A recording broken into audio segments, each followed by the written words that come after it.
Welcome back. Today we are building a complete task tracker command line interface from scratch. We are keeping it incredibly lightweight by relying entirely on standard Python, but we are using uovoi to initialize our project lightning fast. So let's dive into it. Here's the problem we are solving. When you are working in a terminal, switching context to open a heavy web-based task manager breaks your flow. You need something fast, local, and straightforward to track what you need to do, what you are currently working on, and what you have finished. Building the CLI also tackles a core programming challenge: how to manage the application state and CRUD operations, create, read, update, and delete, without relying on a massive database or external frameworks. Let's walk through the core logic that powers the CLI. I've broken this down into two main files to keep our code modern and clean. First, let's look at status.py. We need to define the exact states our task can exist in. We create a status class that inherits from string enum and define our three constants: to do, in progress, and done. Using an enum prevents us from making typos later when updating our tasks.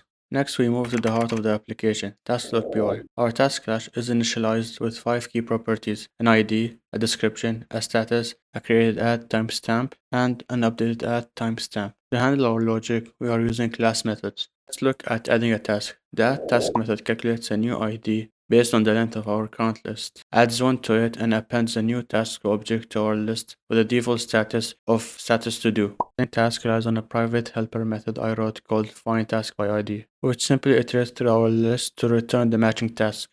Once we find it, our update task description and update task methods override the relevant property and immediately refresh the update and new date and time.